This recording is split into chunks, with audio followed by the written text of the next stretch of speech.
So Shah Shuja Durrani, so he sits on the throne when? In 1800, in 1809, his position was challenged by his brother, Shah Muhammad. Yes or no? Yes, sir.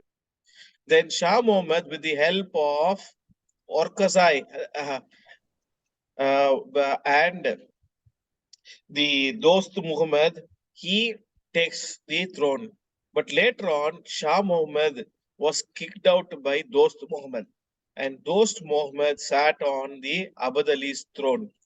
So now Dost Muhammad came asking English help during the first Anglo-Afghan War.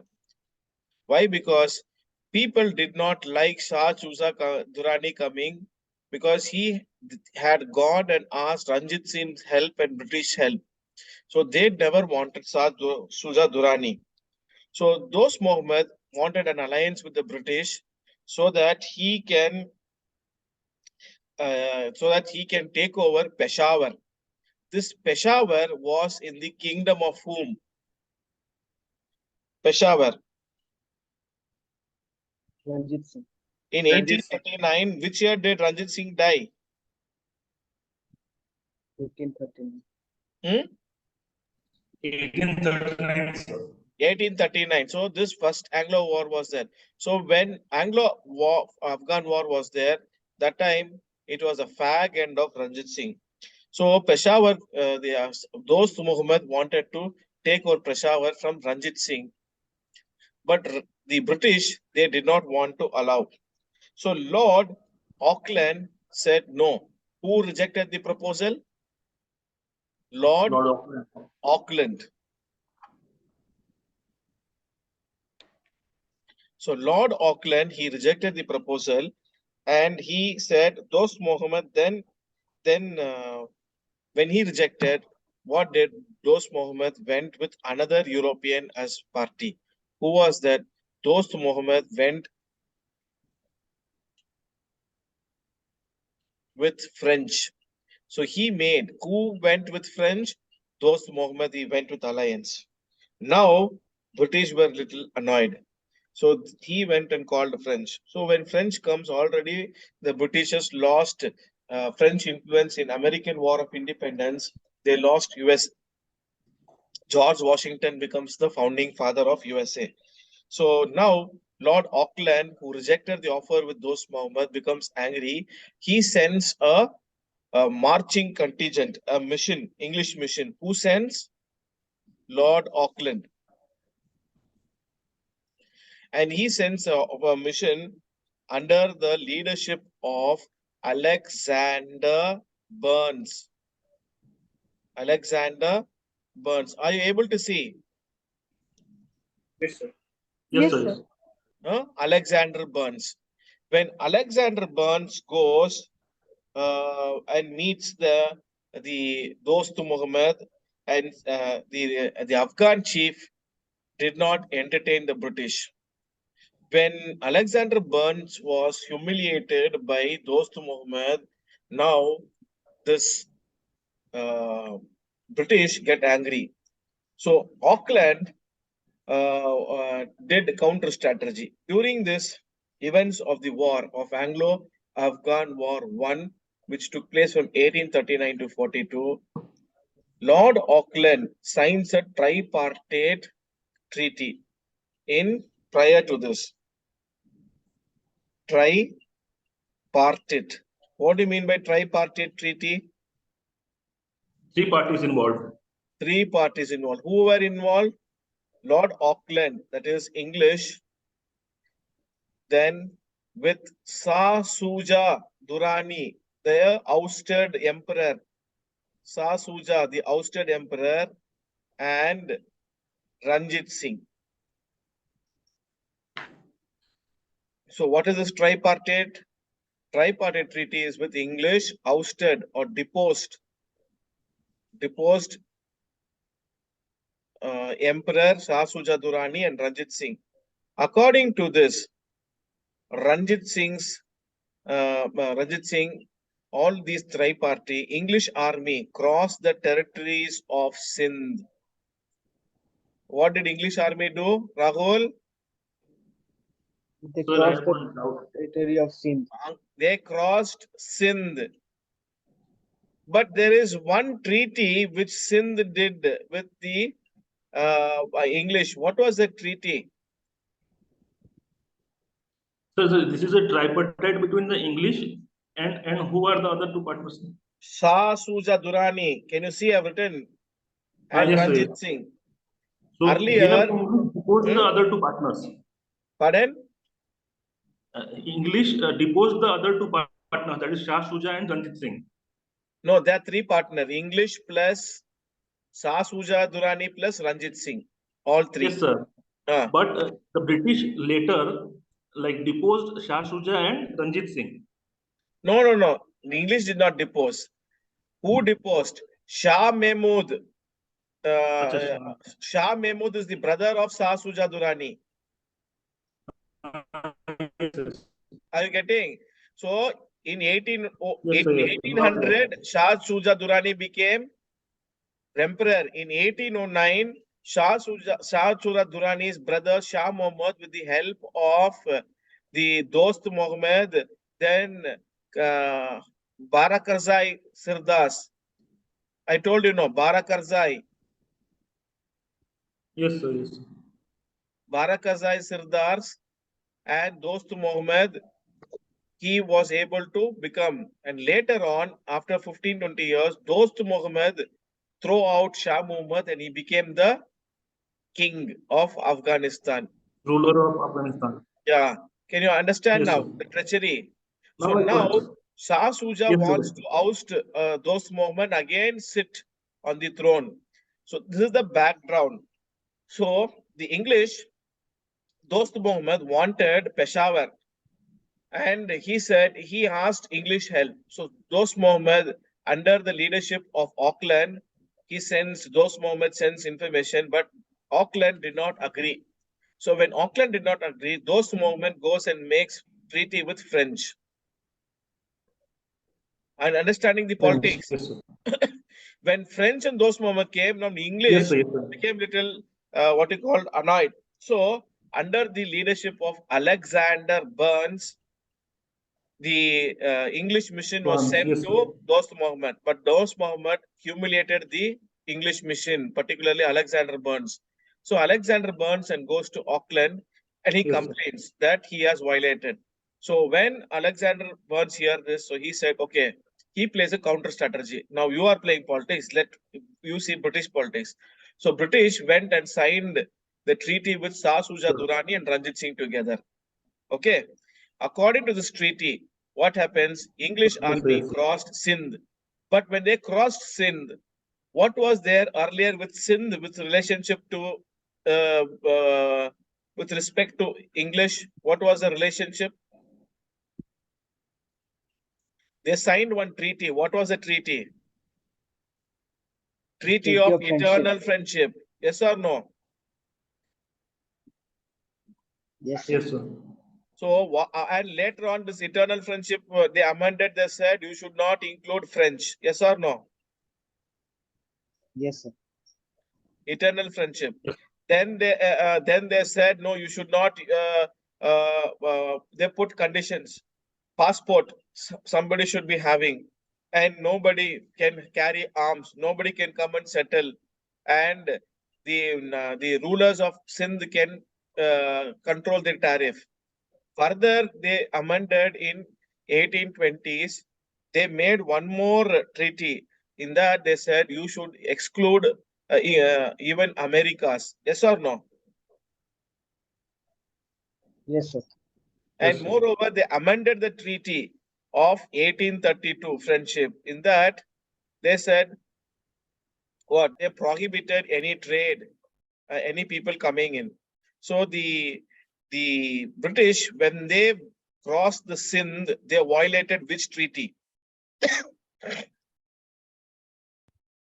With respect to Sindh, the Treaty of 1832, that British violated the Treaty of 1832 by sending its army marching to the territory. They go and capture what they capture. They capture important cities of the Afghan kingdom. What are they? Kandahar,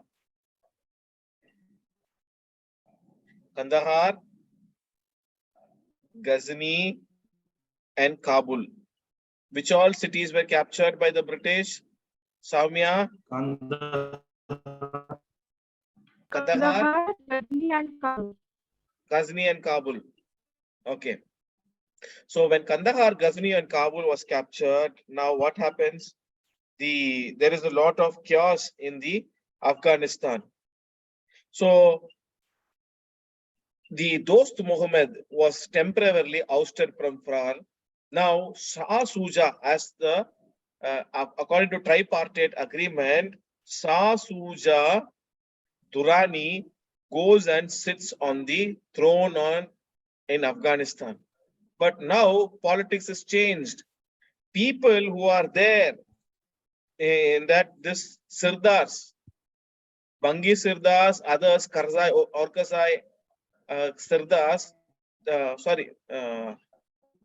Bangi Sirdar, not Bangi Sirdars, the Bara Karzai Sirdars, Bara Karzai Sirdars, the Bara Karzai Sirdars did not accept Shah Shuja Durrani. Why did they not? Shah Shuja Durrani, they said, you have licked the boot of the English. You have become slave of English. So what they do? They kill Shah Shuja Durrani in 1842. Who kills? The Barakazai soldiers and other Sirdars, all they kill him. And moreover, that is why the Afghanis rose in rebellion. Not only that, they killed Alexander Burns. Who is Alexander Burns? A diplomatic sent by Lord Auckland. No, by Auckland. He was there. Alexander Burns was there. He was killed. They killed officers like Charles, Sir William, Elphinstone.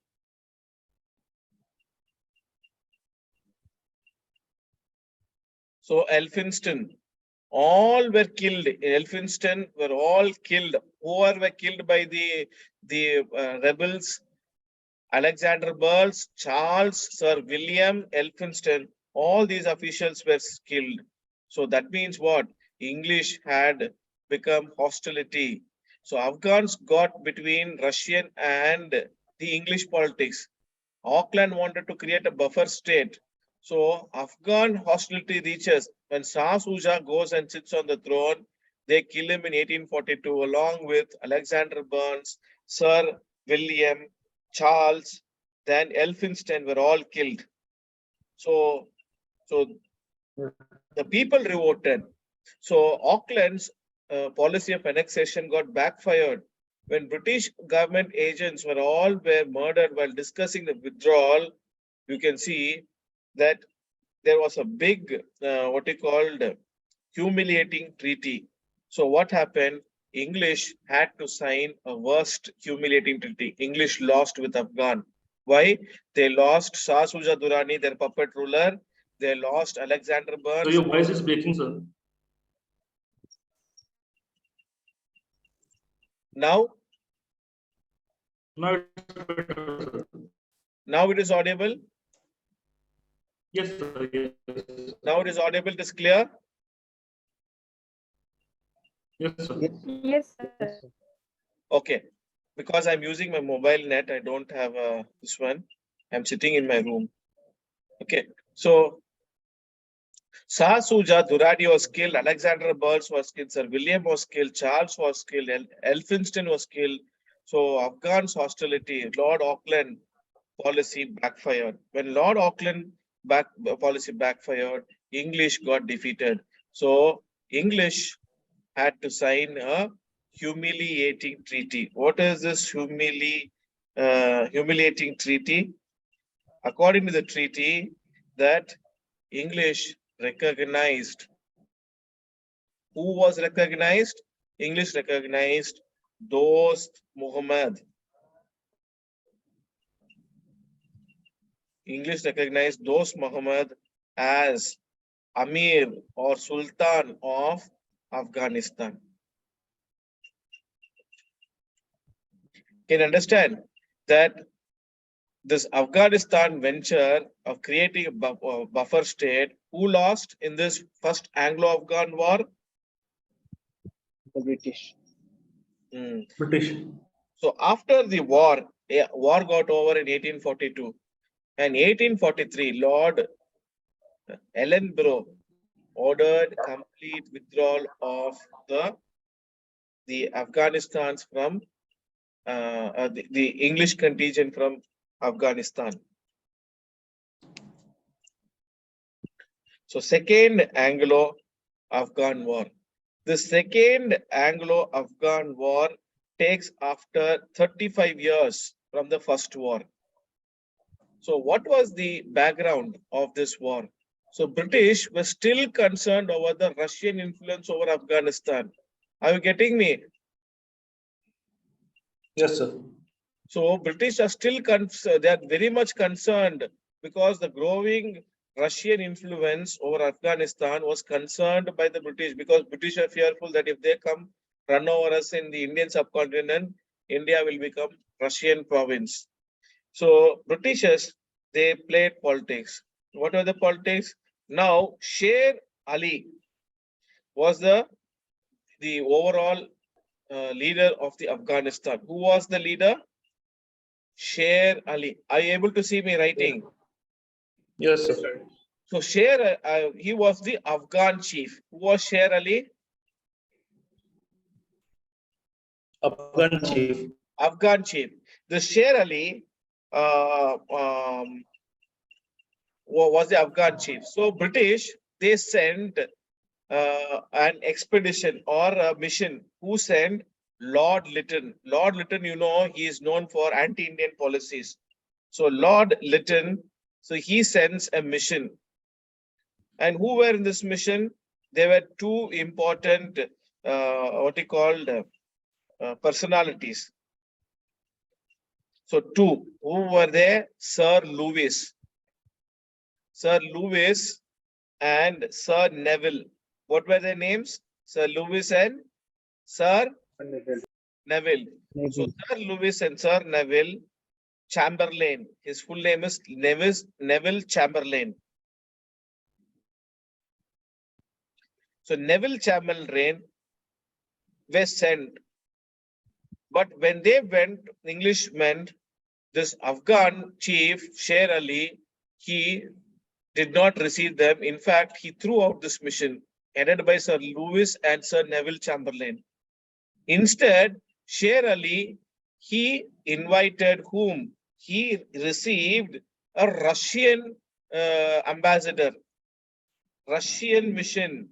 And this mission was led by Stolitov.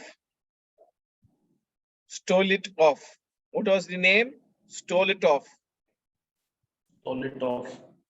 So Stolitov mission was accepted. So when this accepted, we can see that British agent who were there visit Sir Lewis Pelly. Sir Lewis Pelly and Neville Chamberlain. So Lewis Pelly, Neville Chamberlain was not received. So Stolitov was received. So now the British, they get annoyed because they did not get permission, refused permission. Now, once that Russia was given the diplomatic, welcome, and they were given the audience, so now Little got annoyed and he said, we need to crush them. We need, Lytton was offended and he said, we have to crush them, humiliation. So British sent a contingent marching army. So British attacked from three different sides. First side was British attacked the Afghanistan is from Khyber Pass. Where? Khyber Pass. Khyber Pass. Second side, English attacked the Afghanistan from Quran Pass. And third side was called Bolan Pass.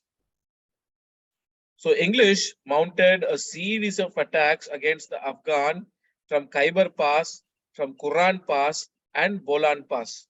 So what happened? So Sher Ali, in this multi-strong attack of the British, Sher Ali was killed. Who was killed? Sher Ali. Sher Ali. Who was Sher Ali? He was the Afghan leader. So Leader. Sher Ali was killed and defeated. He was defeated and he died later. And as a result of this, British signed a new treaty. And this treaty is called Treaty of Gandamak 1879. What was the treaty? Treaty of Gandamak 1879. According to this Treaty of Gandamak, the new leader was whom? It was Yaqub Khan, and he was made as the king, emperor, Amir of Afghanistan. So a British agent was placed in the post of Kabul. What happened? Sir, during this time there was no ruler of Afghanistan, only an Amir was posted. No. See, you can see Sultan, Yes, sir. Shah in Shah,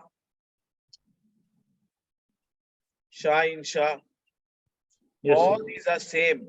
King, Amir are equivalent titles. So even Amir is equivalent to Sultan. Yeah. In that Sure. place.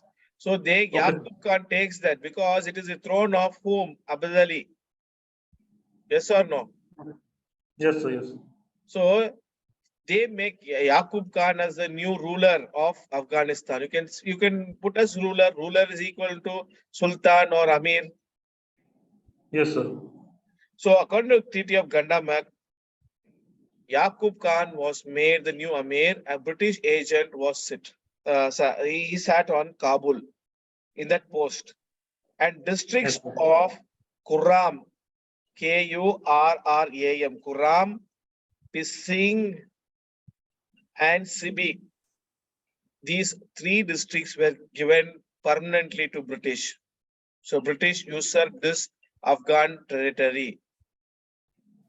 Are you getting? So they kept one British agent and they also got. Do you think that you can tame Afghanistan? The Barakazai Sardars.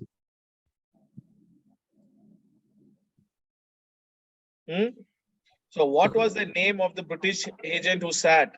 The name of the British resident who was there in Kabul was, his name was Major Kavagari.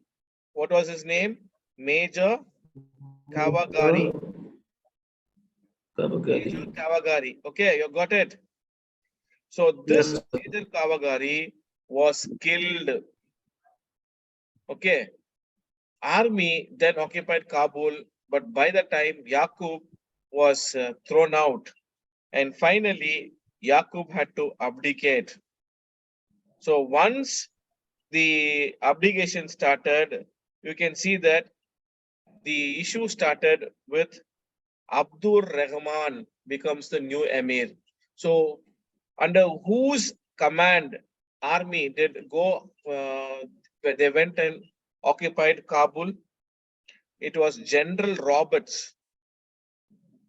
So General Roberts, under his command, they went after the killing of British agent Major Cavalry. Are you getting? Yes, sir. Are you understanding? Or any confusion is that Major Cavalry was the British agent resident who was there. He was killed by the what he called the Barkazai Sardars and other rebels. And finally, the British had to send General Roberts to occupy Kabul. Once Kabul went, now Yaqub had to abdicate. So in 1880, Abdul Rahman becomes the new Amir of Afghanistan. So you can see that this cat and mouse game, that British could not get fully control of Afghanistan. So the third Anglo-Afghan war takes place in 1919. It is part of the World War I. Okay, it's a part, and moreover, during this time, you will have Mustafa al-Kemal Pasha. Who was Mustafa al-Kemal Pasha?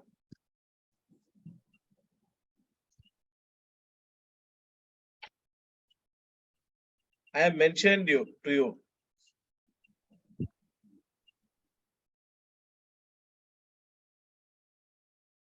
Who was Mustafa al-Kemal Pasha? Kemalist revolution in Turkey.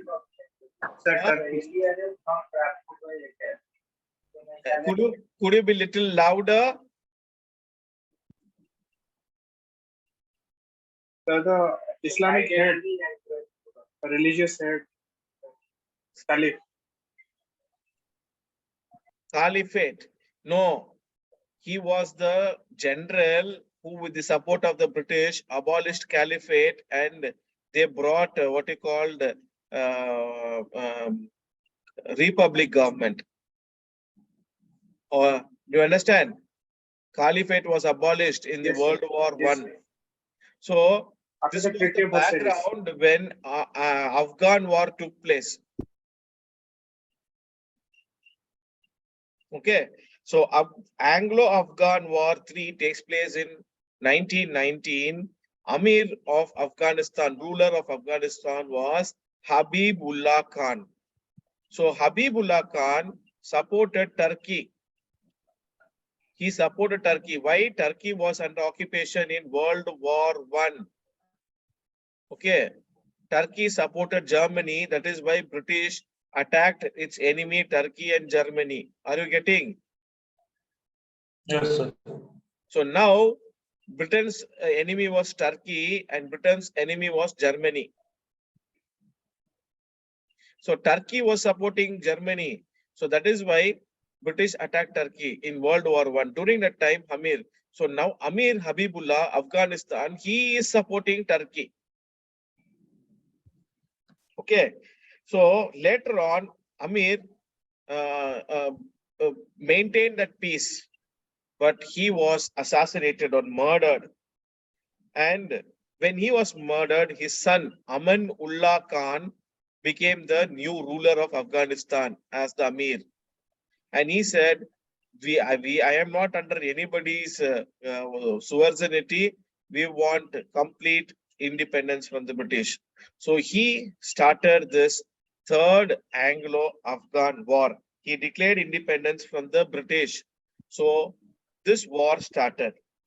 So when the war started, Habib Ullah Khan, he invaded the British territories on the investigation of German agent. So when he invaded the British in territories on instigation on German agent, Habibullah Khan's army was defeated. Whose army was defeated? Habibullah Khan. Habibullah Khan. Aman. So once the what he called the treaty was signed, this Amanullah Khan was defeated, a treaty was signed. And this treaty is known as Treaty of Rawalpindi. What was the treaty? Treaty of Rawalpindi, Treaty of Rawalpindi. Where is Rawalpindi?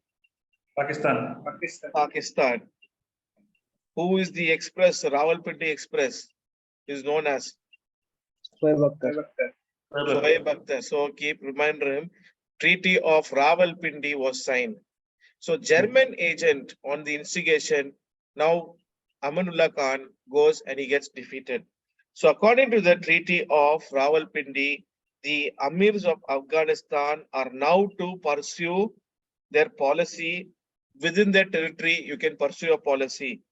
And moreover, the annual subsidy which was given by the British to Afghan was stopped. What were the two things according to treaty? According to treaty, Amirs can now are free to pursue any policy. Okay, free to pursue policy. But all that policy will be in the territory of Afghan. And the British will stop giving their annual subsidy. No more we will give you any money, annual subsidy. Finally, in the Bolshevik Revolution, after that end of World War I, you can see that Russia and Britain, they signed a new treaty. And according to this new friendship treaty, they said we will maintain status quo in Afghanistan with respect to the relation. Okay. So who signs the treaty of friendship treaty with the Bolshevik Russia and Britain? And what was the consequences? They said we will maintain status quo. What do you mean by status quo? What was the condition before the What was the condition that they said we before the will not war? That will interfere, be that we will not interfere into the internal affairs of Afghanistan. That is called status quo. Neither Russia will interfere nor England will interfere. Okay. yes, sir.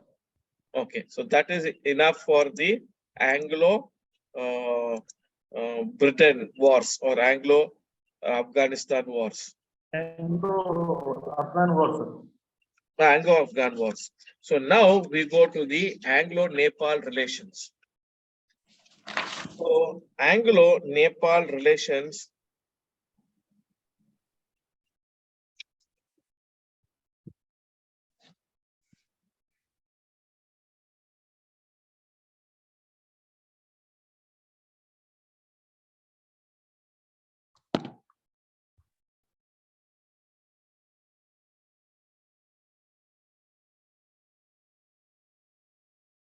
So Anglo-Nepal relations starts in the fag end of 18th century. So in 1792, Colonel Kilpatrick was sent as a commercial mission by the British to Kathmandu. So later, after a decade, you can see Captain Knox was posted as a British resident in Kathmandu from 1802 to 1804. On this background, that Anglo-Nepal relations, why did British wanted Nepal? Why? Why? Why did British wanted Nepal?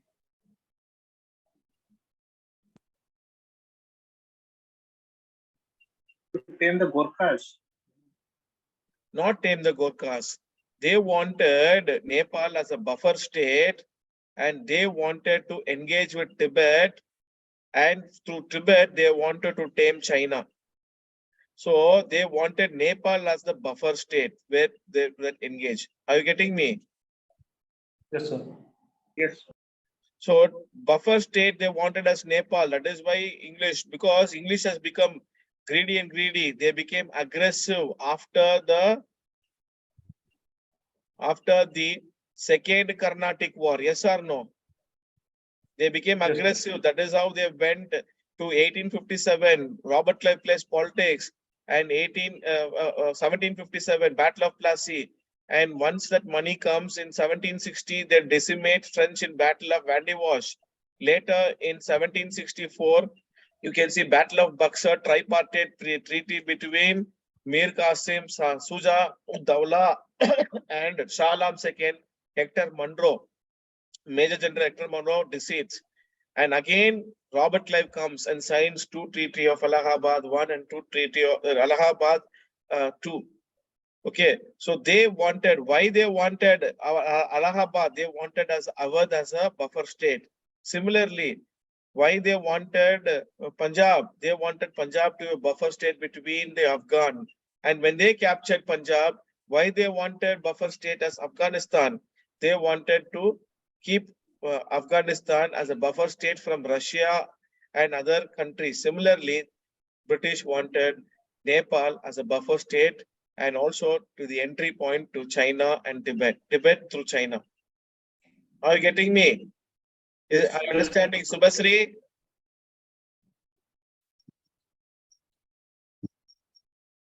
Subhasri. Okay.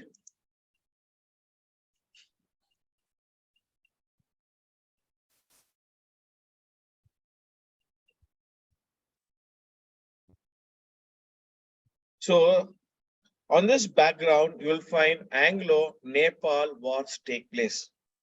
What was the background? You can see Amar Singh Thapa fighting the British. with their traditional sword and the shield. British were using modern guns, weaponry, horse-mounted carriages, as well as their bombs and other ammunition. So the main reason behind the Anglo-Nepal War was Gurkhas were always trying to enter the British territory. We all see not during this Ranjit Singh. I Yes, sir. finished Ranjit Yes, Singh sir. now. So Gurkhas were raiding the British territory, and Gurkhas had attacked in 1814. They had attacked a forward post, particularly three police stations in a place called Butwal. Police stations in a place called Butwal was attacked. When this Butwal was attacked, Lord Hastings, who is Lord Hastings? Are you getting me? Lord Hastings. Lord Hastings, who became the Governor General, he got really annoyed and he declared war against Nepal. That is called as Anglo-Nepal War or Anglo-Gurkha Wars.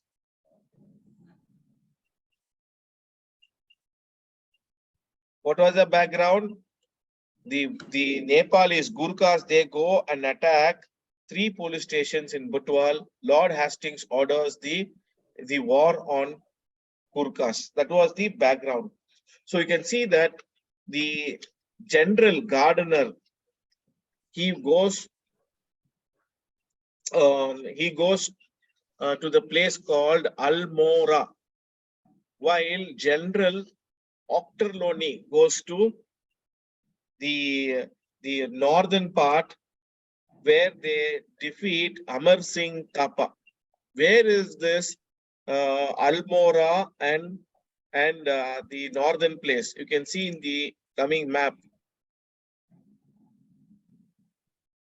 So General Gardiner went and won over Almora, and General Ochterlony defeated Gorkha leader Amar Singh Thapa, and they forced Amar Singh Thapa to surrender the fort of Maulun.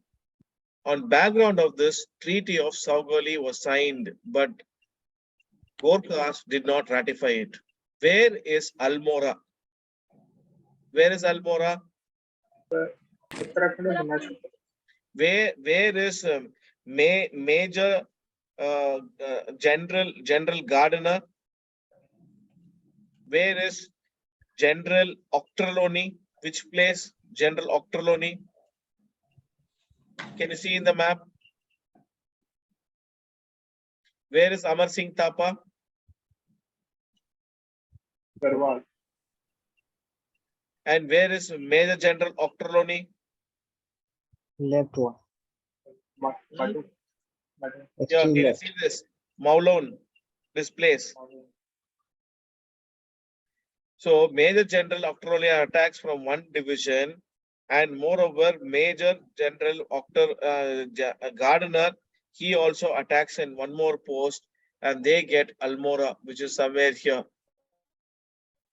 So all these generals, they attack on the forward posts. On this is on the what you call the eastern side. This is on the east. So you can see eastern side also. We can see that Amar Singh Thapa was attacked by on the forward post by General Wood, General Marley, General Letter. So they attack all the region, whether it is western side or in the eastern side. The British go all out on the Gurkhas. That is why Gurkhas had to surrender to the British. So they signed the Battle of Makwanpur. Where is Battle of Makwanpur?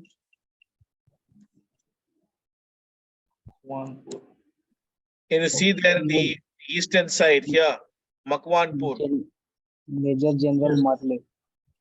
Okay, Major General Marley. The battle of this, they were fighting the Gurkhas. In the Makwanpur battle, you can see that the Gurkhas were defeated.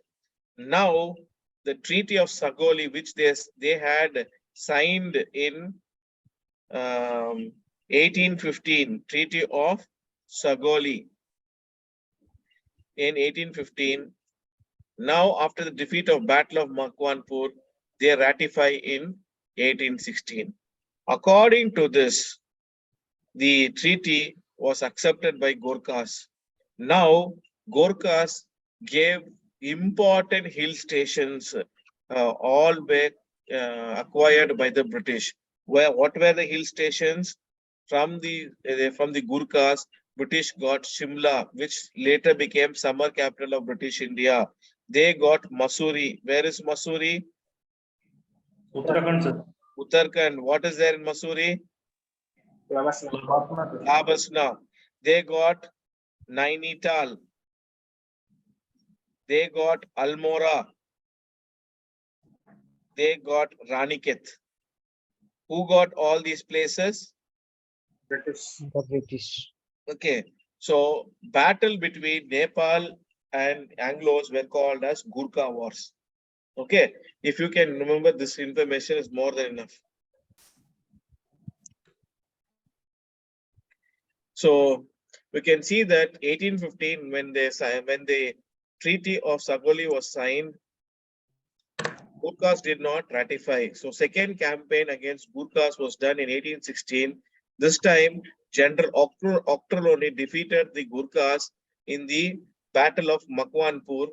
Later, and the Battle of Treaty was signed and ratified, and English got Shimla, Mussoorie, Nainital, Almora, Raniket. Okay. So question to you. Consider the following events: Anglo-Nepalese War, suppression of Pindaris, end of Maratha Confederacy.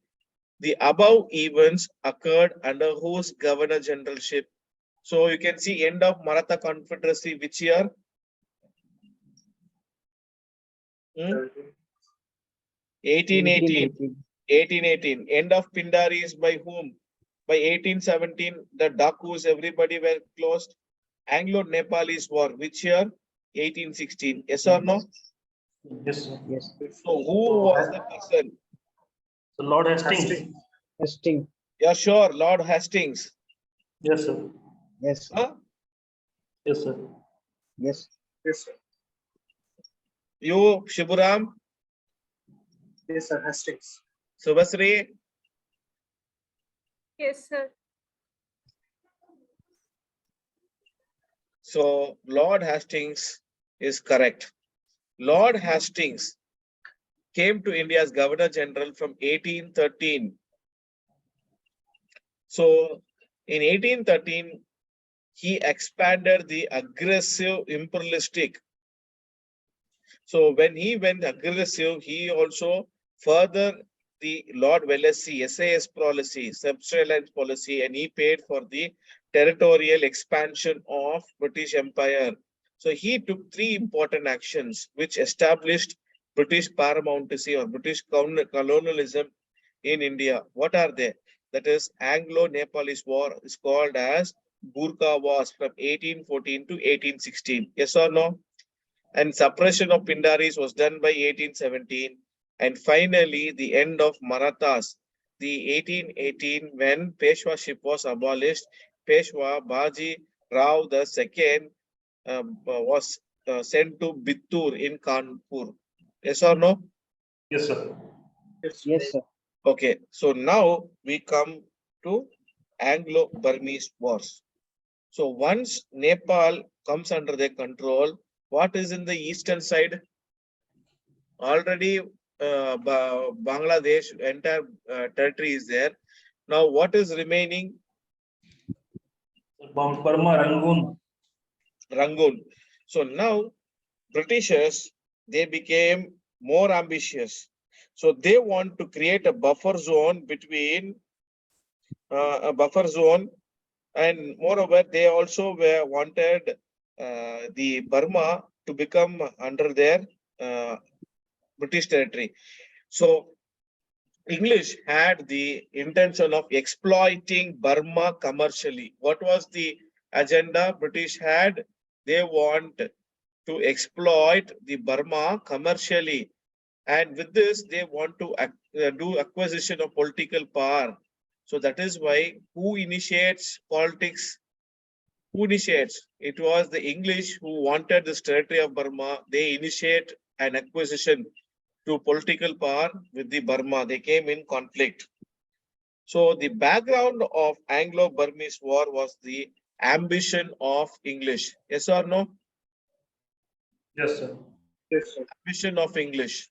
So they are more and more aggressive. They are more greedy for territories. So Anglo-Burmese war takes place on this background.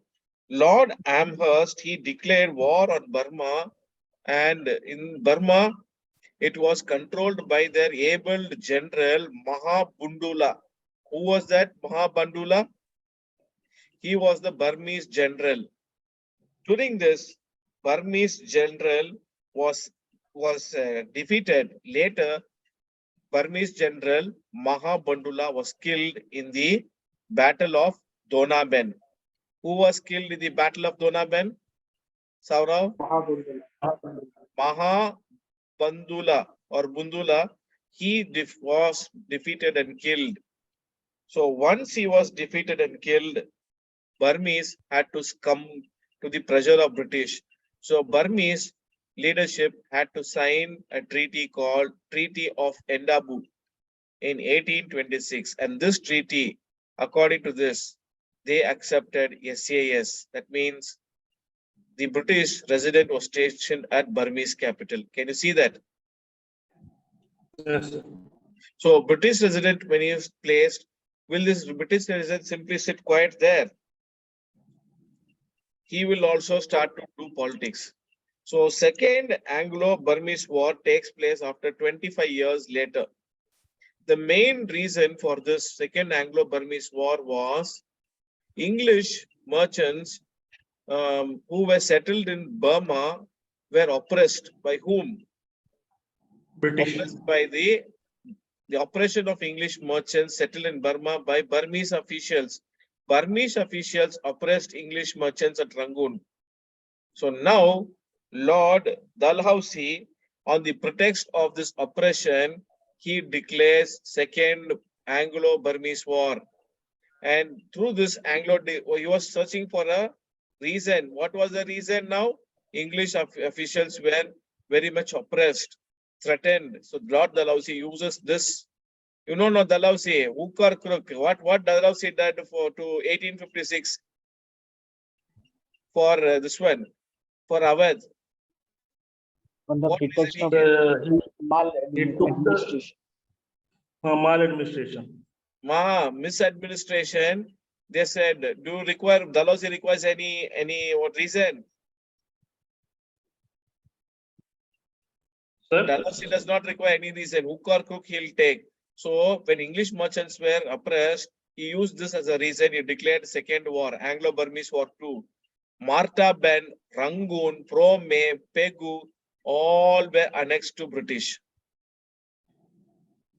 Can you see major lands of 2/3 Burma is in the hands of British? Yes or no? In 25, 26 years. So third Anglo-Burmese war takes place after 35 years or 34 years.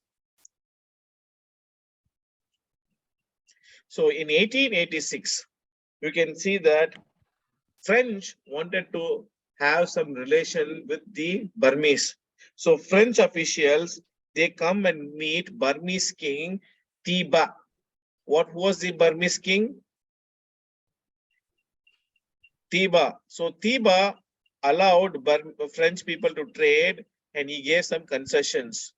When the British saw this, he became very much annoyed.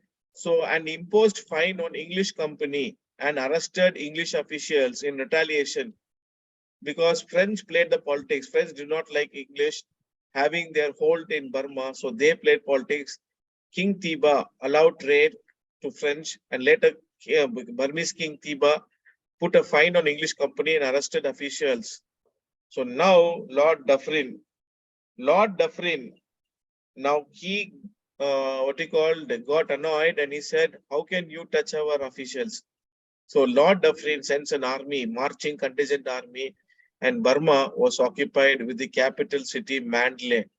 As a result, King of Burma was imprisoned, and now whole Burma was declared as a part of British Empire. So this British Empire, Burma was part of Indian territory, British Indian territory. Okay. So it became British Indian territory from when to when? From 1886 to 1935. So nearly 50 years, we can see that Burmese territory was part of Indian administration. In 1935, Burma, pardon, go ahead. No, I said yes, sir. Like, Okay, let's in continue. 1935, Burma was separated from India. Why? Because Burma became hotbed for Indian nationalism. Who is in Burma? Who is in Burma? Are the Indians in Burma? Did Indians exist in Burma? Yes, sir. Yes. The reason is that India had relations with Burma 2000 years, even 1000 years ago. Who ruled Burma from India? Yes. Maurya. Maurya, Okay. Cholas, Chandragupta. Cholas and Pallavas. They had lot of Cholas, and that is why you have lot. Even today, there are lot of Tamils in Burma. My grandmother was born in Rangoon. Sir. So my grandfather was the eastern. Your grandfather. Huh? Grandfather born in Rangoon. Yeah. My grandfather was in the British Indian Army. So she was born prior to 1935. So my great grandfather was the brigadier general. He was commanding in the Eastern Command. So Burma was under the control, but because of the what you called the uh, uh, dividing the administration, family was still there.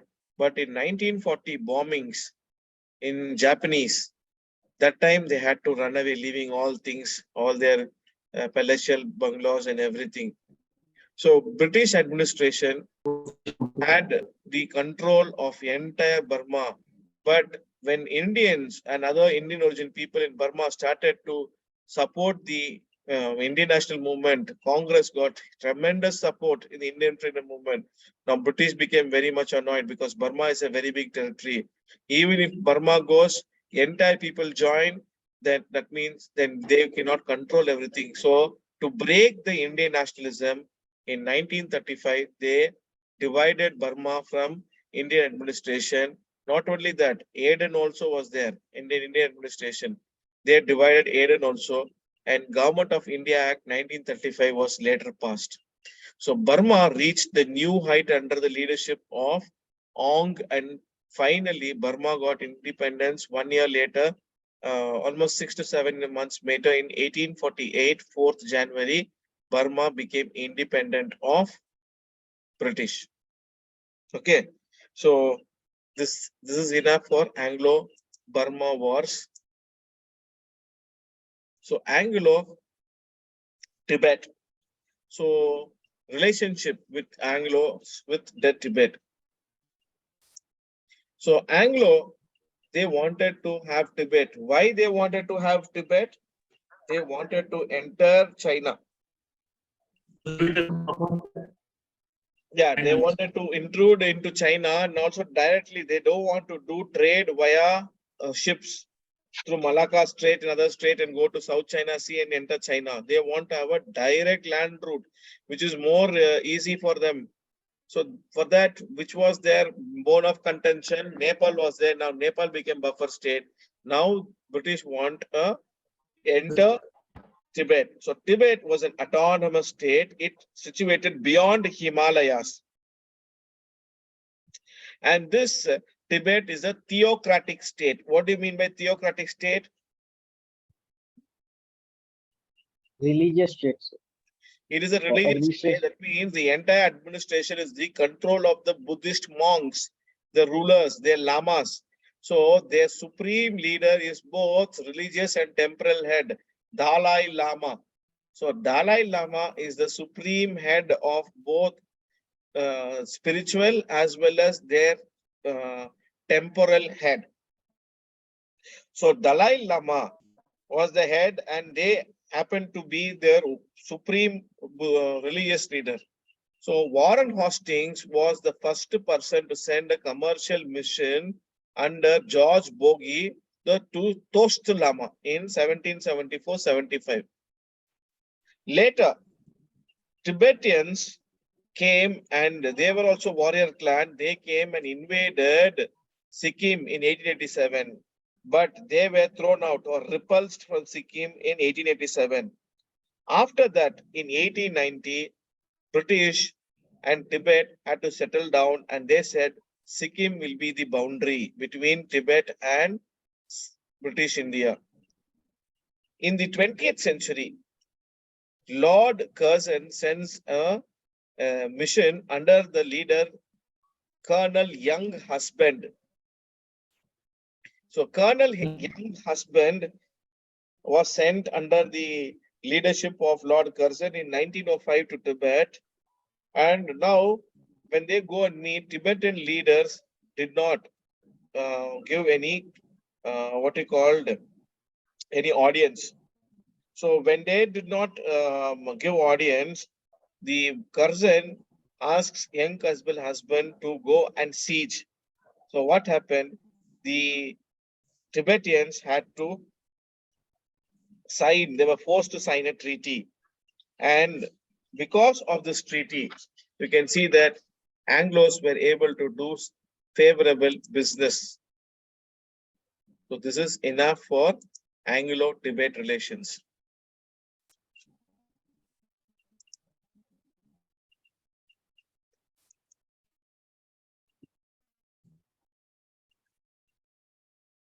Okay. So now we have done with all the company wars. So what is left for us?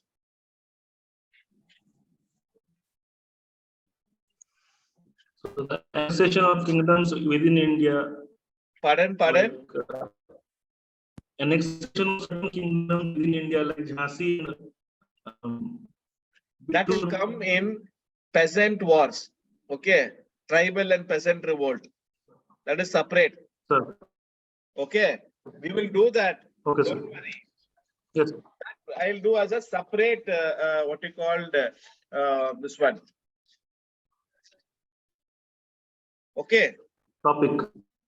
A separate topic. Okay, We'll have all the tribal movements and peasant movements, their uprising, tribal uprising, everything will be dealt separately in a separate, what you call the part of history.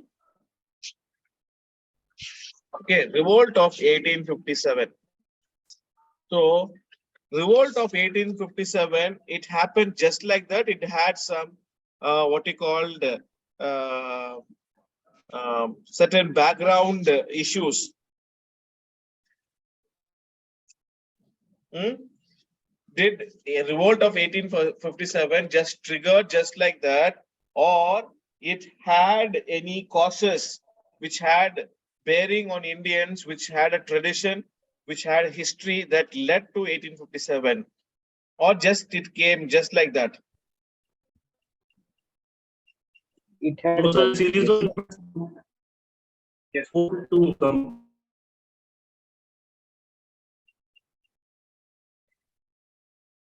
Yeah, go ahead, go ahead. It's a series of events forced the Indians to go. A few of them are like religious reasons, because they were forcing these sannyasis and fakirs from going there. Also, they were having favoritism among and riots. So the peasants were unsatisfied. Also, the kings, they were annexing their kingdoms into the British territory. Okay, so the revolt of 1857 is the culmination of all you said. There were various causes. What were the causes? Economic causes they had, political causes they had, administrative causes they had, then they had socio-religious causes. They had the influence outside the Indian region where British suffered loss in Afghan war, Punjab wars, Crimean wars, and also the rebellion which was done by the Adivasis, Santali rebellion, all together with the 1857 rumor of grease cartridges and using of bone dust, beef bone dust in the atta, all culminated. So there is no one reason for 1857. It is a culmination. So we are seeing what is the major causes, economic causes. So economic policies of British, they destroyed traditional economy of the country. The peasant who had a very good favorable land revenue. What was the Mughal land revenue system? What was Chowth and Sardes Mukhi? Jagirdari system. Like Marathas. No, what was the revenue system? I'm talking about during Aurangzeb time. India, what kind of a system? India had favorable system. That is, they were collecting nearly 35% of the produce. Yes or no? 25% as Chowth, 10% as Sardes Mukhi. Yes or no? Yes, sir. And Mughals under Aurangzeb had one among the world's largest manufacturing, was India. And nearly 1/4 of the world GDP was India. And not only that, it had a population of 158 million subjects, 40 lakh square kilometers. So all these, India was a great. So Peter first the Great, Tsar said, Peter first the Great of Russia. He said, if anybody who colonizes or anybody who controls the India, world's biggest manufacturing hub, they will control the world. Is it true only? No, British they control the world. Till World War I, British were the world's biggest empire. And now Yes, sir. that same thing is today also. Today what India has? India has wealth in the name of what? India has wealth in the name of population. We are the world's populous country. Yes or no? Yes. Yes, sir. So as a world's populous country, one of the largest country in the world, and territory also we are called as subcontinent. No other country in the world has the features what India has. Yes or no? Yes, sir. India is a continent itself. What all features you require in one continent? India has all the features. Does Yes, India sir. have floodplains? Yes. India has coastal plains? Yes. India has mountains? Yes. India has rivers? Yes. India has floodplains? Yes. India has desert? Yes. India has snowfall? Yes. All weather conditions India has. Yes or no? Yes, sir. Country in the world you tell India has. What physical feature India has, whether so India can grow any crop, no, any fruit, no, Yes, sir. because India's geography is like that, climate is like that, and we have water, everything is in India. So anybody controls India will control the world. So the Britishers, they started to have the economic policy. So they started destroying. What was the destroying? They put levy taxations. The peasant farmers suffered due to heavy taxation, and they brought a new revenue settlement. What is this new revenue settlement? This is the Jamindari system. Prior to Jamindari system, you can see this political system which brought by Lord Dupleix, taken over by Robert Clive, and the politics of India changed. Yes or no? Yes, sir. So Lord Richard Cooley Wellesley, when he became the Governor General in 1798, his agenda was to acquire more and more territories and destroy all the enemies of the British. Particularly, the great threat what British had was Tipu Sultan. Yes or no? Tipu was more feared by the British. When Tipu was eliminated by the by the Wellesley brothers, you can see that they started to give a framework called subsidiary alliance system. Who gives a framework to the policy of annexation with the theory propounded by Lord Dupleix? It was Wellesley who gave this. So a British army will be permanently stationed in the native state, and they had to pay for it. And this army will be there for the internal and external protection. It is not for any protection, it is for the protection of the British itself, but the name was subsidiary alliance. So one British resident officer will be put in the court of the native state, and he has to be taken care, and moreover all the expenses has to be taken care by the native state. And if the native state had to have any relations or had to meet any foreign dignitary, anything, they have to take permission from the British. So literally, this system choked the native state, and finally, this native state became a slave of the British. And reality, what is the subsidiary alliance? In reality, subsidiary alliance is a huge economic burden, and it led to the drain of resources. It caused internal decay of the state, and indirectly, it made the state as a subject, as a slave. Not only slave, it what you called, it crippled everything, whatever the state had, and slow death of state happened. And this was very highly profitable for the British.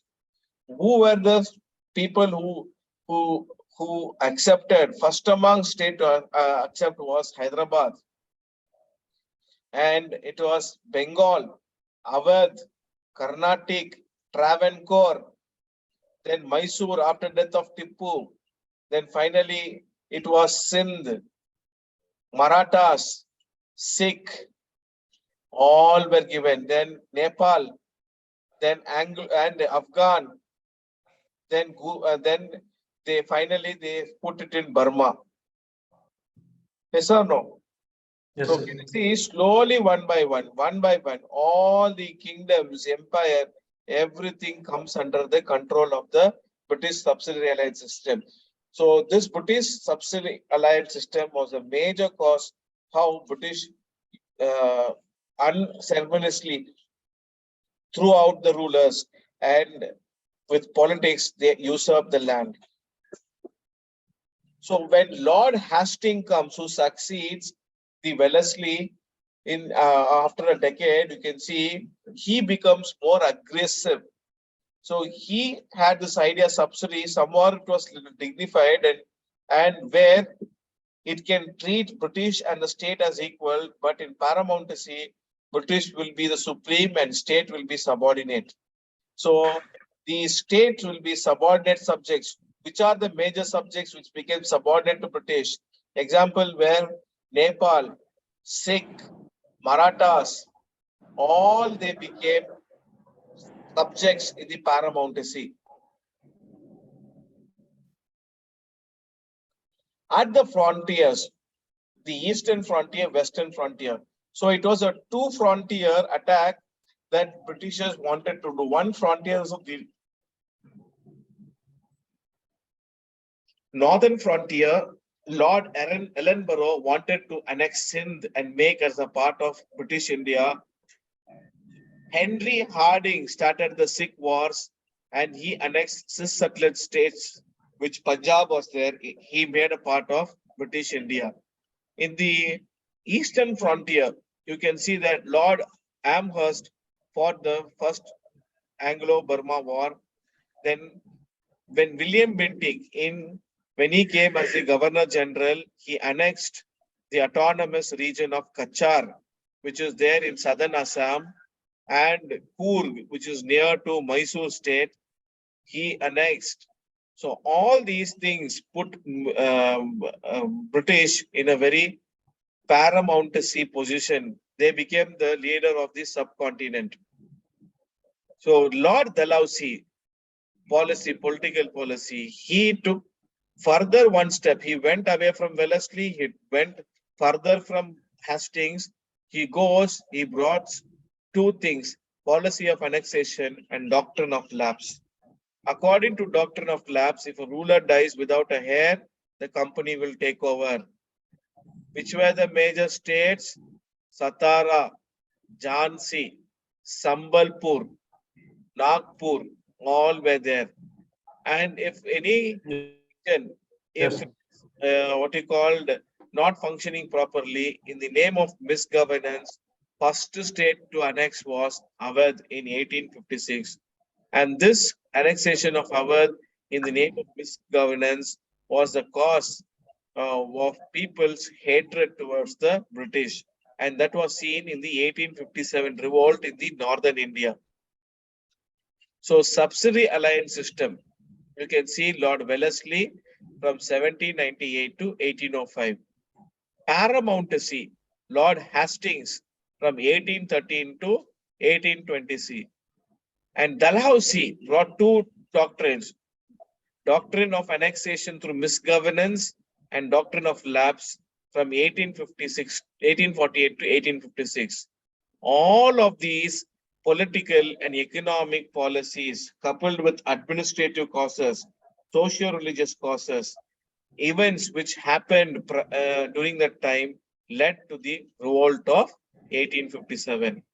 Okay, so 1857, Yes, is it a Sepoy mutiny? Yes, it was a mutiny, but the nature of the revolt changed when rural masses came. Who were the rural masses? Rural masses consisted of farmers, peasants, craftsmen, artisans, former landlords, jamindars, and former soldiers who were against the British. All these were forming this rural masses. This nature of mutiny changed, general nature of the revolt changed from just being only the mutiny of soldiers to people's revolt. So large number of small rebellions took place before this, but all were localized. They were not effective because there was no common agenda and there was no mass politics. What were the general reasons that people started to revolt?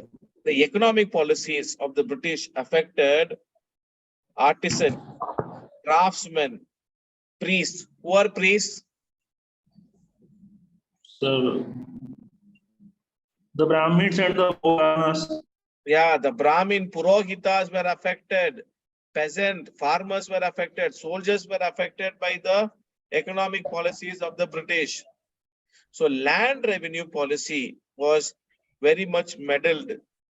British wanted more and more revenue and law and order administration. So British brought a system. They done away with the Nizami function. Nizami function earlier, the king will sit, and in the Nizami function, you have what? Police, law and order, defense, and foreign relations. So when you go to the court of any diwan or king, he or she will give justice immediately. But here, when the British brought their system of governance and administration, they brought a new system of court. And if you get caught, you cannot go directly to court. So you should go to the police. If any problem, any crime, they have to register. So they have to give a complaint, FIR. Only when that FIR is there, they can go and file order suit. When a suit is filed, who you require? You require lawyer to compile all their documents and also to file on your behalf. So this what you call process of going to police station, and also this lawyers, they people who want justice got cheated because only the rich people was able to influence, and they used to get judgment on their favor. So this was the situation because officials were there, particularly the middlemen, all were corrupt. So zamindars who were brought by the Britishers to as revenue officials, later they got choked because British started to ask more and more revenue. Zamindars were not in a position to give. Those defaulting zamindars, British used to throw them out. So British demanded more money, and when they were thrown out, their land becomes government land.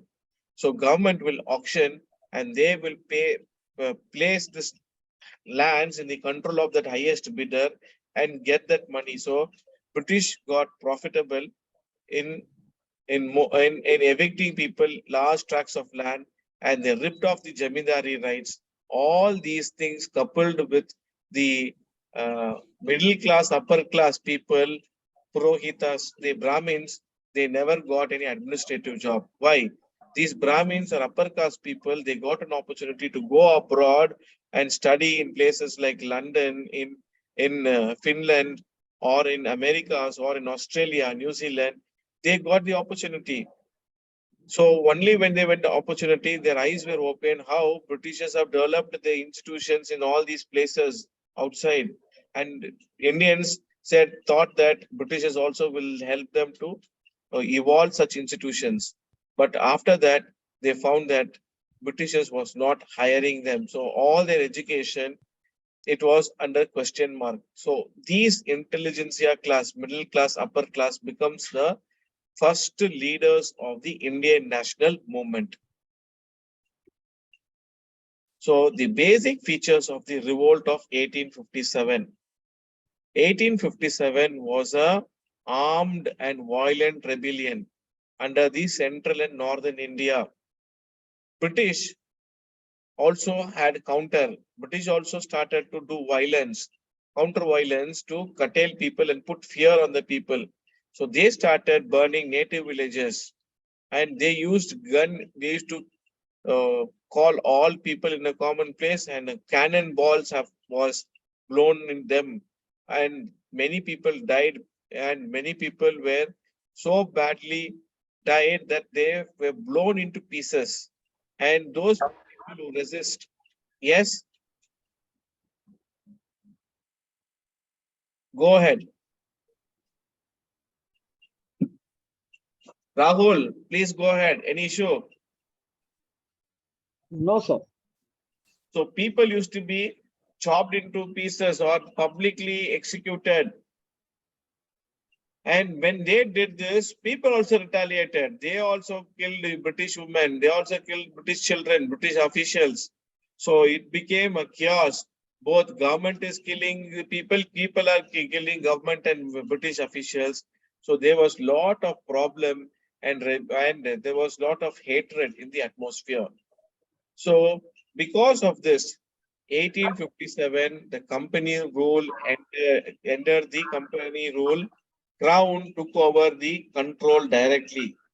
So India comes under the British London government, crown under the Queen from 1858, and the Parliament passed a 1858 Act. It is called as Government of India Act 1858. With this, officially the British started to rule from London. So what were the military causes of the revolt of 1857? Initially, we can see that military causes, that initially this revolt in 1750s until 1820, we can see the army started to have high caste soldiers, particularly Brahmins. So you can see that upper caste people shied away the caste thing, and they wanted jobs and money. A Brahmin cannot become Kshatriya, but these Brahmins went and became Kshatriyas, and they became soldiers. And also the Rajputs, who were high caste Kshatriyas, were also there in the British army. But slowly, this policy, which was there, it enters into the British Indian Army. Their caste system is started to follow, and discrimination started when the lower caste, though they are talented, when they were promoted to higher, so the upper caste Brahmins and Rajput Satriyas, they used to oppose, how can you put a lower caste person as an officer? So this culture and traditional practices of high caste soldiers were very much criticized by the people who were joining the army. So in 1820, the British, they wanted to bring reforms. So 1820, British brought army reforms, which changed the whole face of politics in India.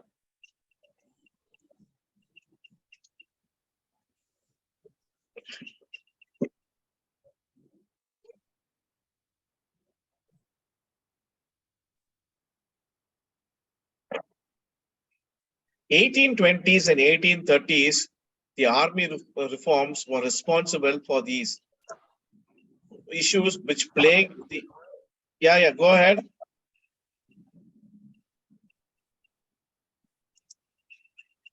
Saurav, what happened? I didn't do anything, sir. No, you just switch off your mic, because Okay. even if you what you called shake something, it is here, it is hearing. So in 1820, British wanted to see a change. They said no more Brahmin and Kshatriya soldiers will get privilege. Everybody are equal according to the rank. They have to follow their command. So Brahmins lost the caste privileges, and Kshatriyas, who are upper caste, they also lost. So those people who were other backward class and the oppressed classes, they were also getting opportunities to become officers. When they became officer, the people started to what he called revolt. Why? Because in 1818 there was a huge issue in the Anglo-Maratha War 3. What was the issue in Anglo-Maratha War? Did we discuss? In the fag end of Marathas, in the Anglo-Maratha War. So there was a battle called Battle of Bhima Koregaon. Have I discussed? Yes, sir. In Battle of Bhima Koregaon, particularly the Mahar caste of Dalits, they with few British soldiers go against the Peshwa. Who is Peshwa? Peshwa, is he a Marathi Brahmin or a Konkani Brahmin? Konkani Brahmin. So what did this Peshwa? Why Mahar caste? Others did. What you did know, Peshwas were so casteist in mindset. Whenever a Mahar caste people used to go, they will they have to tie one broom at their back. It's a very humiliating. They have to tie one broom on their back, and as they walk, this broom has to sweep the road. Why? Because even the footsteps should not be there in the streets which they walk. So it was very humiliating, and they did so much of caste injustice that people were not able to drink water. And some lower caste people is there, when upper caste, Kshatriya or Brahmin is there, they have to take the chappal and place it on their head. And after placing the head, they should say, I'm untouchable, you run away. So in that way, people were treated very inhumanly. They were not given any entry into temple to worship God, nor they can walk in the temple street, nor food is served for them. And this kind of injustice was done to them. And that is why Mahar caste, when they entered the British army in 1818 in the Battle of Koregaon, which flows to the river Bhima. So they defeat the mighty Peshwas in the battle, where Peshwa army was defeated. Finally, Peshwa Baji Rao II was thrown out to Bittur in Kanpur. And in this, Mahar caste Dalits, they become very, powerful, emerge.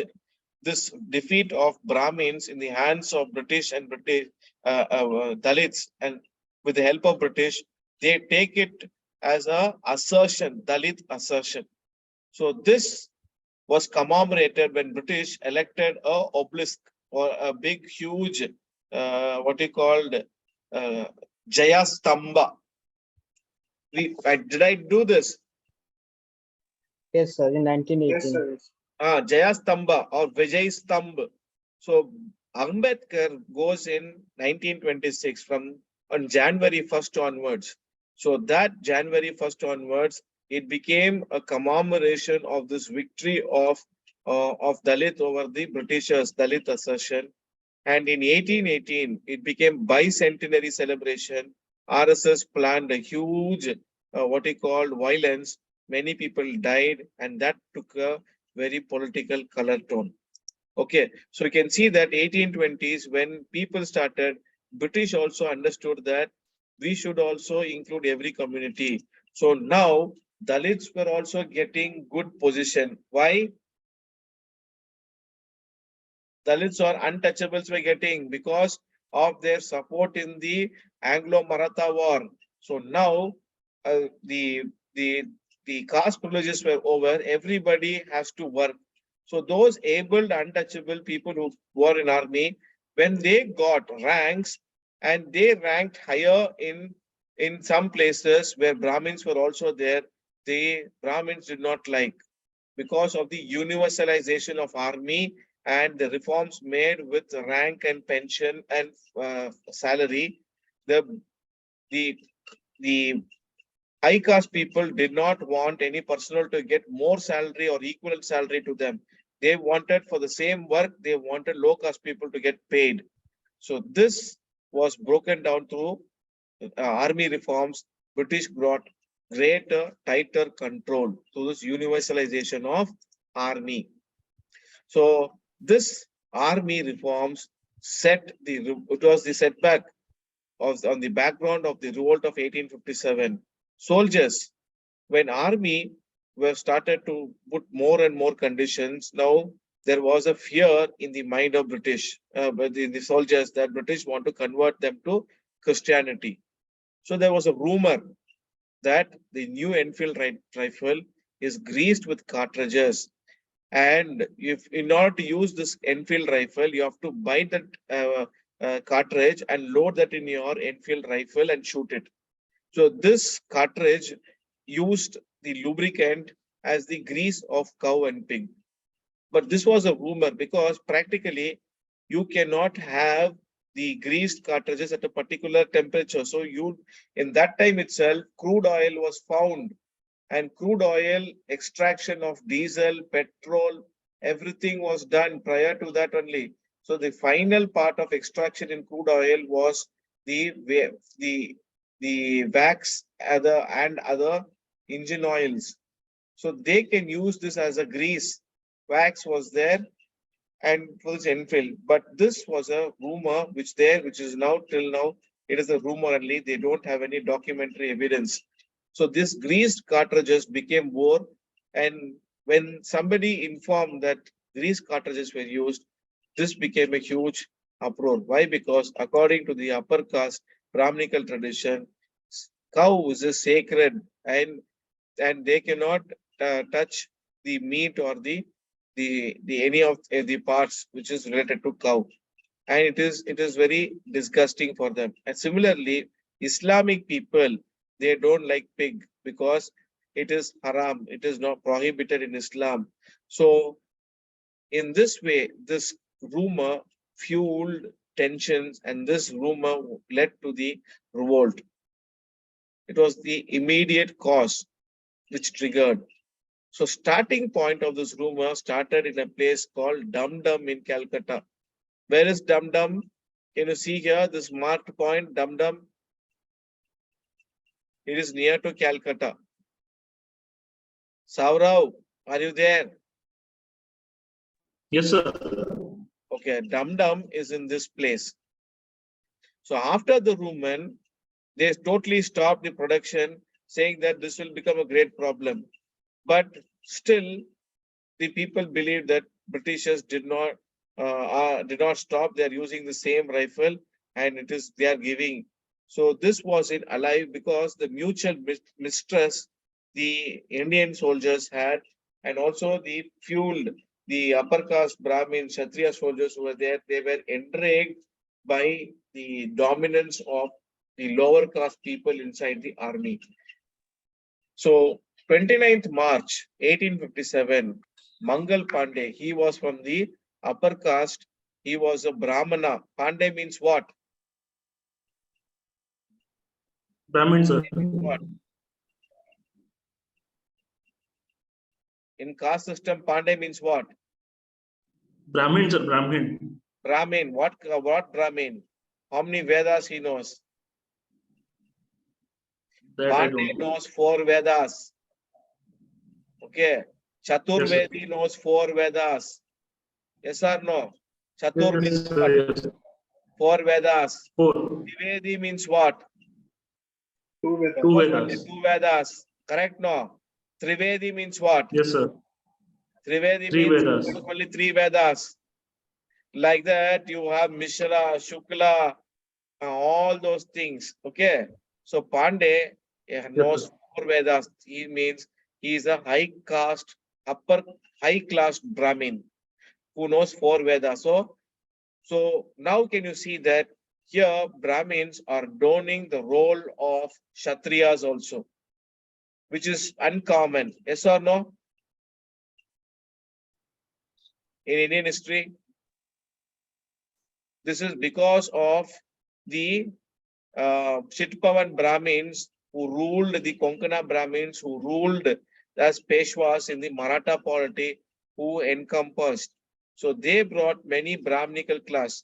But Peshwas were not Marathis, there are Konkani Brahmins, and these Konkani Brahmins had migrated originally from Kashmir. Okay, so the grease cartridges reached out in 29th March 1857. Mangal Pandey was an officer in Barakpur in Calcutta. So he goes and kills in fit for rage for using this greased cow cartridges. And during this firing, a European officer was killed. According to the military tradition, if any officer makes what you call mistake, they have to be captured and they have to be court-martialed. What do you mean by court-martialed? What do you mean by court-martialed? No outside. They would be tried in a special military. Yeah, one by one. Yeah. They would be tried in a special military court. Yeah. As per the military. That means no civil police. The civilian police cannot enter. So only the officials who are there, only military person can catch hold of them. So the subordinates of Mangal Pandey were ordered to capture, but Indian subordinates did not do. They refused to arrest. Finally, the other subordinate officers caught him and he was tried and he was given death sentence. And since he was involved in killing of an officer, he was hanged in April 1857. And this killing, hanging of Mangal Pandey also became a cause which spread hatred and towards the British. So where is Barakpur, Dum Dum? Can you see that? Dum Dum and blue color Barakpur. Yes, sir.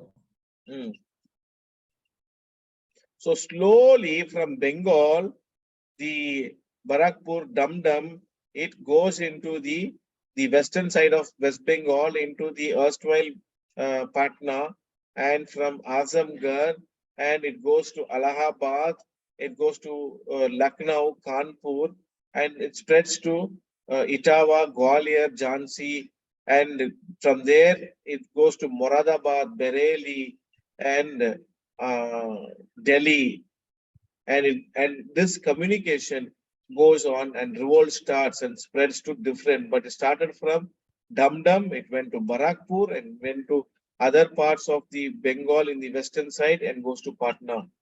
So when Mangal Pandey was hanged, you just killed a person, but not his ideology or his dissatisfaction.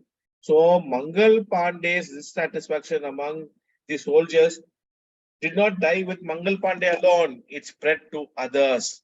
So Mangal Pandey, just they killed a person's body, but not his ideology or dissatisfaction, which against the British.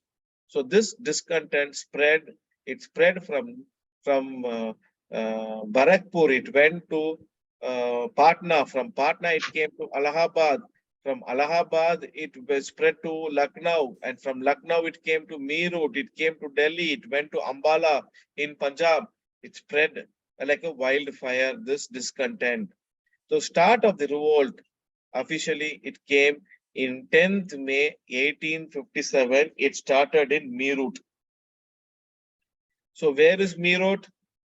Meerut is just 50 to 60 kilometers away from Delhi in Uttar Pradesh.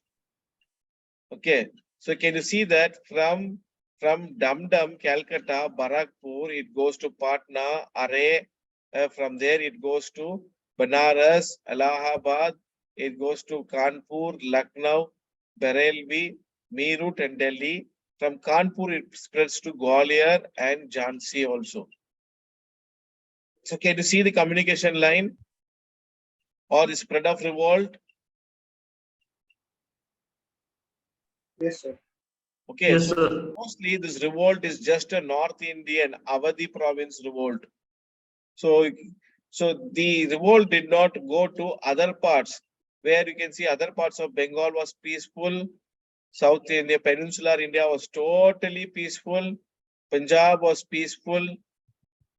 Then other parts of the northern India was peaceful. Gujarat was peaceful. Only a small place in central India and Satara, there was some revolt. But other than that, major parts, 3/4 of India was silent. It did not affect. And British used Punjabis and Gurkhas as a shield, as a use them to curtail down this revolt. So how this revolt started to slowly gain traction? It started to gain traction that these Indian rebels went and killed European officers. Wherever they find European officer, they used to kill them. And moreover, they planned to march towards Delhi. So 11th May 1857, when the revolt entered Delhi and entered the Red Fort, Bahadur Shah II Zafar was made Hindustani emperor. And from there, in Red Fort in Delhi, they gave the slogan Delhi Chalo. In Delhi Chalo, it was given during the revolt. A marching army from Meerut to Delhi was started in 1857, and this was a major triggering point of violence. So it started from Delhi, it spread to other areas, and already in Awadh, Kanpur, Bihar, Bengal, everywhere started to struggle. You can see that peasants, artisans, those disbanded soldiers, everybody, Jamindars, everybody started to take part. And it did not, what you called, stay in one place. This nature of revolt changed and it spread to different. It was earlier mutiny. Now civilians are participating. Rural people are participating, and their helping hand is what is changing this nature of revolt. So Lord Canning, who was the Governor General during the 1857 revolt after Lord Dalhousie. So he plays the counter strategy. So Bengal was mostly active, Meerut was very active, Bombay, Madras province was quiet. Punjabis and Gurkhas helped the British to suppress the revolt. How did Punjab and Gurkha became part of British Indian army? Rahul, how they became? During the Anglo-Sikh wars, Punjab comes into the control. But when Maharaja Ranjit Singh was there, Maharaja Ranjit Singh sent an expedition. Yes or no? Yes, sir, to Himachal. So in that, the Gurkhas were defeated by the Sikhs. And finally, Ranjit Singh asked the Gurkha soldiers to be part of the Sikh. That is why the Gurkhas become the part of Sikh regiment. When British took over, British also they joined the British regiment and they were loyal to the regiment. So Punjabis and Gurkhas were well trained. They curtailed down this revolt of 1857 because of their professional commitment and patriotism to the British. So some statistics given by Satish Chandra.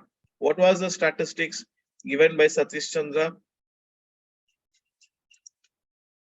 Statistics was given was that 50% of the Indian soldiers revolted against the British, and other 50 they stayed away. Who gives the statistics? Bipin Chandra and Shekhar Bandyopadhyay.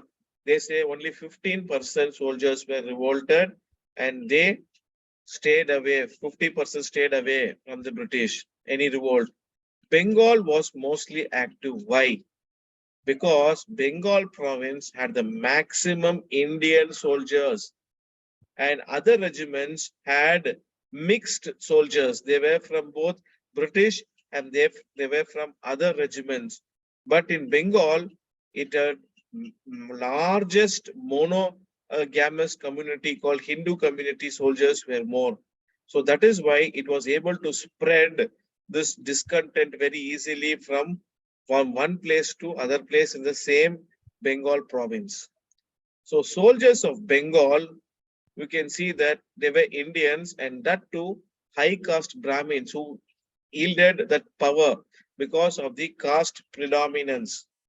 And Awadh was mostly uniform and their ideology was they were supportive of Muslims and Hindus were all together. So because who was the last Awadh Nawab? Nawab Wajid Ali Yeah. Wajid Ali Shah. So he was working for the welfare. And what was the Asafuddaullah's reach out to the people? What did they say? Jo na maula de na usko dega Asafuddaulah. That means even if God rejects, you will get it from Asafuddaulah, the Nawab of Oudh. So they were having a very pluralistic mindset. They had what they called tolerant mindset, the ideology. So that is why this ideology people had against hated against British. It spread from Bengal to Awadh and other region. So salary level dropped for high caste people. Now lower caste people, particularly Dalits and untouchables and OBCs, they were getting promotions. And these promotions were got by merit, and certain times British also want to make politics. So the upper caste people, Kshatriyas and Brahmins who were there in the army, they did not get promotion. When other community they got lot of what he called ill will. So 1856, the British got in the reforms. In that, British abolished the double bata, extra allowance, which was given for a person when he served against when outside the region. So British forced upper caste soldiers, particularly Brahmins, to go to Burma, to Sindh, Afghanistan, crossing the sea. So if you cross over a sea, according to old thinking in the Brahmin high class is that you will lose your gotra or you will lose your caste. So this Britishers they put Indian soldiers in different deputations in different programs. So Indians were very much what they call angered by this act of British putting peoples serving them in Sindh, Burma, and Afghanistan. So religious threat was there to soldiers. The presence of Christian missionaries in camp, the Brahmin priests and other upper class, they did not want this caste system to be broken. So they also threatened because Brahmin priests were not getting proper what he called amount. So they had lost their profession. So they were against these Christian missionaries who are giving education, and they accused that these missionaries are trying to convert people. And the mixing of bone dust with the wheat, this rumor, it became huge issue. And all these issues with religious threat, with military cost, political cost, administrative cost, socio-economic cost, all culminated with the final annexation of Awadh, where Lord Dalhousie gave excuse, a reason, and he annexed in the pretext of misgovernance, and this triggered the people's anger against the British. Why? Because soldier comes from every division, every place. So British officials said to Dalhousie that every agricultural family without exception sends one member of family to the British Army. Why? Because this was there in the northern India that Fauji or Fauj, if you want to become, they are people because the government job which has a fixed salary and a better lifestyle. So every agricultural family or farmer, they want to send their son. So these soldiers who are there, they are not only soldiers, they are farmers in the dress of whom? In the dress of soldiers. So farmers are the uniforms of soldiers. So harsh land revenue system in Awadh affected them. After the annexation, maximum discontent among soldiers came in Bengal because of major people who were there in this regiment was Indians, were Hindus. So role of civilians. Role of civilians in Bengal, apart from Dum and Calcutta, it was peaceful. South India was peaceful. Bombay Presidency was peaceful. Major parts of Central India was peaceful. Punjab was peaceful. And how can you think that Bengal was peaceful? So Bengal army camps were unrest were there, but local people outside the camp never participated in this revolt of 1857. So we look from a civilian participant and his or her point of view is that they were calm and cool. This revolt did not affect any common man in Bengal. So two types of civilians were involved in this 1857 revolt was feudal landlords, power-yielding classes, particularly former zamindars, and peasants and farmers. So when they involved, each one had different grievance, each one had different problem. So it varied from class to class, region to region. Okay. So shall we stop here? You have any doubts?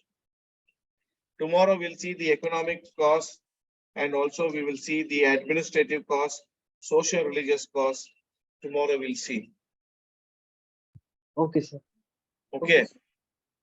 So because I want to go little detailed on 1857 revolt. Okay. So then we will see who were the participants, which all leaders participated, how the revolt changed its nature, those things and all we'll see tomorrow. Okay. Okay, sir. Okay. Okay. So not tomorrow. Okay. We'll meet on Wednesday. Is that okay? Yes, sir. Wednesday, not tomorrow, on Wednesday. So tomorrow I'm traveling to some place, so I won't be able to take online class. Okay. So Wednesday we'll catch up with you. Tomorrow is there in class? Is there in other class? Or? No, almost everything we finished. Only the modern Indian class is there. Mine only.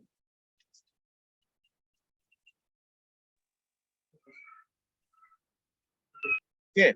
So we will meet on Wednesday. Okay, sir. So see you. Take care. Yeah, go ahead.